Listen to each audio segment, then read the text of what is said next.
The Chicago Bulls have made some slight changes this offseason, and one of the biggest questions is with those changes made, how much better can the Chicago Bulls play? Can they even avoid a play-in with their updated roster? We're going to talk about that and some of the teams that they need to be better than next season if they want to avoid that play-in tournament. And we're also going to talk about DeMar DeRozan landing once again on the most overrated list. We're going to get into all that and more right after this.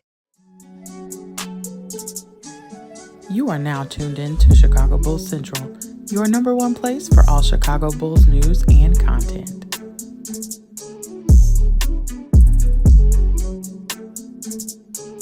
What's going on, Bulls fans? Welcome to another episode of Chicago Bulls Central, your number one spot for everything Chicago Bulls related. I'm the host here, Haize, but more importantly, you can follow the channel at Bulls Central Pod on every social media platform we happen to be on. With that being said, let's go ahead and get into the content for today. Maybe a fairly short episode today. It's all good, but it is what it is. We're going to go first talk about, the Bulls, right? And, we're talking about the Bulls every day. You guys are going to know what I'm talking about. So, a lot's been made over have the Bulls improved, right? Are they still going to be a playing team? Some fans even thinking, hey, are the Bulls even going to be able to make the play-in? And when you look at the Eastern Conference, there's still the top four teams are probably still going to be the top four teams. You have the Bucks, the Celtics, the Sixers, and the Cleveland Cavaliers. Now, a couple of those teams may have some pending big decisions that could change some things when you look at, the Philadelphia 76ers, the James Harden trade. If they do end up moving James Harden, depending on what they get back, that could really change it. But I don't necessarily see them falling out the top four. Now, anything's possible, right? But I don't necessarily, even with any changes, don't necessarily see them falling out the top four. Then the Cleveland Cavaliers, they've made some changes to their roster. They've made some additions. We're going to see how those additions pay off for them. I still expect them to be one of those top four teams in the East. So that really takes it down to this. Can the Bulls be better than the Hawks, the Raptors, the Nets, the Pacers? Can they be better than at least three of those teams, right? And then you want to also look at, maybe you never know with the Charlotte Hornets getting Brandon Miller and if LaMelo Ball is healthy, how they're going to be trying to push. And the Detroit Pistons are always a team, too, that's like a young player developing away from maybe even saying they can fight into it. But ultimately, those are the teams that I'm looking at, kind of all hovering around those last two actual playoff spots and then the four play-in spots that are there. And the biggest question is, can the Bulls be better than those teams, right? And so when you look at it from the start, let's start off with the Heat are one of those teams where we don't really know where the Heat's going to be. So this whole conversation is all pending what happens with the Heat possibly getting Dame Lillard. But we're going to start with the Hawks. The Hawks that were the 7th seed last season in the Eastern Conference. They have their own issues. I think one of the things that have shown that Trae Young defensively is just absolute garbage. And DeJounte Murray didn't necessarily cover up for Trae Young's defensive limitations like I think that team would have initially hoped. But that's a team that won 41 games last season, only winning one more game than the Chicago Bulls. They made some changes there too, right? I don't want to act like they didn't make any changes, especially sending John Collins out and things like that. But they're a team that I do think that the Bulls, depending on how everything comes together with Torrey Craig, Javon Carter, that we can be better than. When you look at the projected Hawks starting lineup, you got Trae Young, DeJounte Murray, DeAndre Hunton, Sadiq Bey, and Clint Capella, right? With Jalen Johnson coming off the bench, A.J. Johnson still there, Bodan Bogdanovic, who is a player that I still like a lot, and then they draft Onika. So, they have talent there. But I do think that is a team that if the Bulls come in and if they maintain a level of play throughout the whole season, right? If we look kind of how we did with Pat Bev after we acquired him the whole season with Javon Carter and Torrey Craig, I think that's a team we can definitely be better than, right?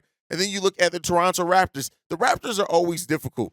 New coach, they're a difficult matchup for us. We played pretty well against them. Hell, we beat them in the play-in tournament.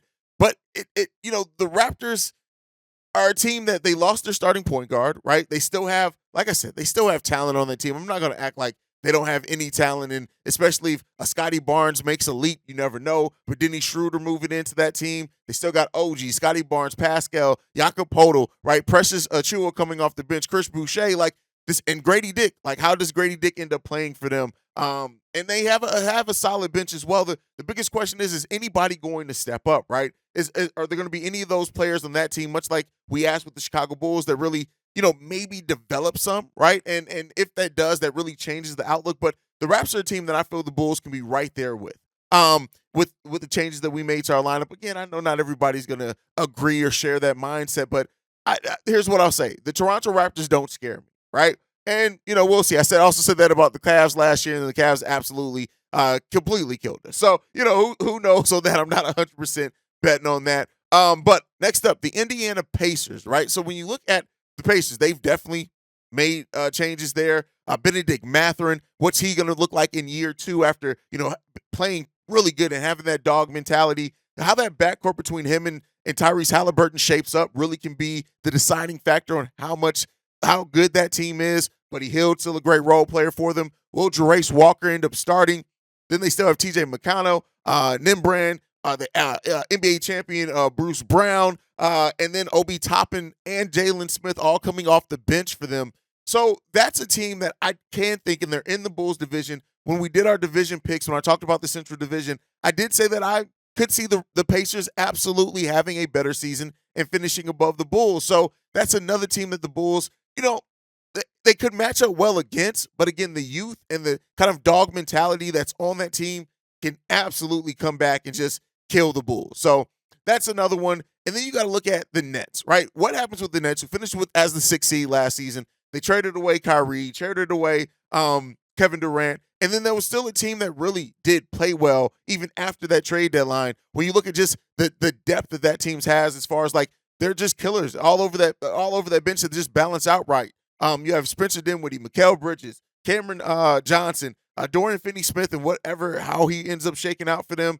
Nick Claxton potentially and that's Lonnie Walker still. Royce O'Neal's coming off that bench. So Ben Simmons, what happens with Ben Simmons? But I think we can be better than the Nets. But again, I would hope our veteran and the fact that we have a team of veterans, we can be better than the Nets. We've always played the Nets pretty good, even when they did have KD.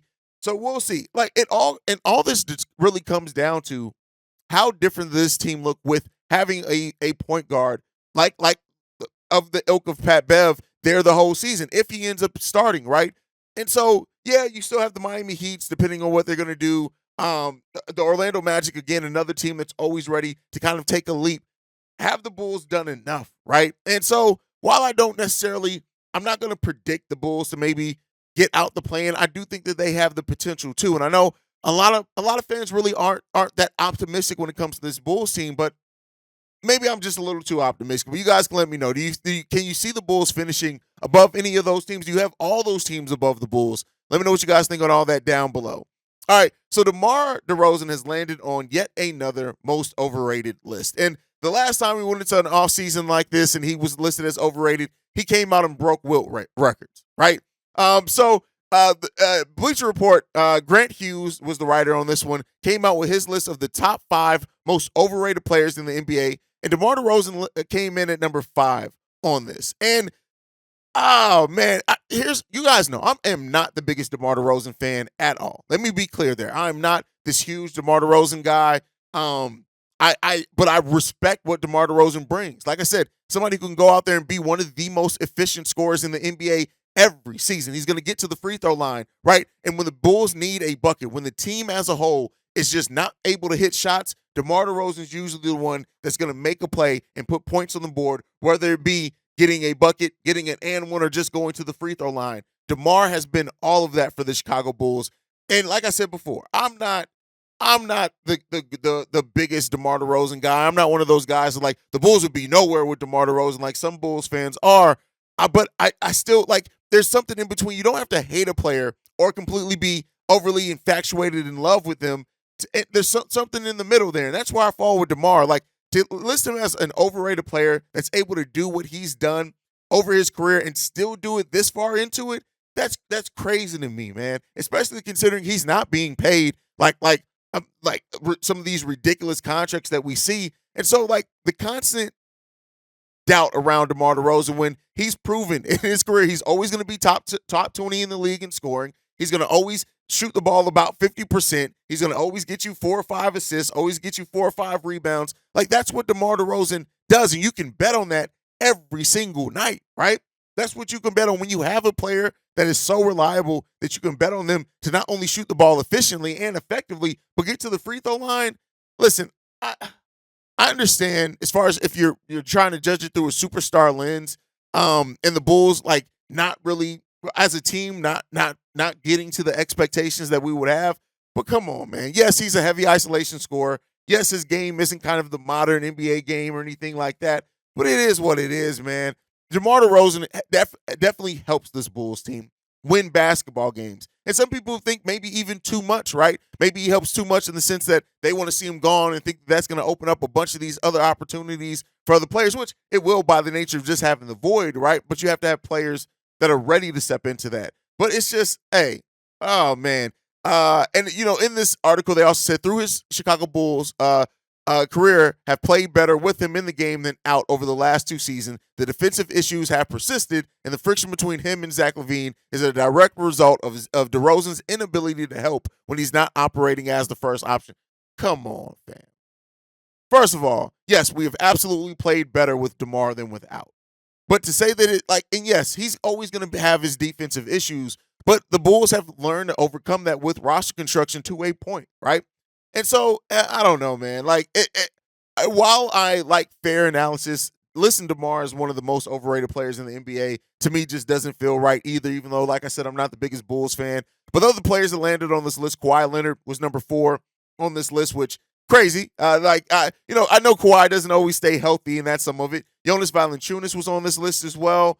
Dylan Brooks was number 2 on this list, and then coming in at number 1, surprisingly, was Domantas Sabonis. Now, I was a Sabonis doubter before he went to the Kings, but what he was able to do and how him and De'Aaron Fox have come together, you know, Bleacher Report articles are Bleacher Report articles.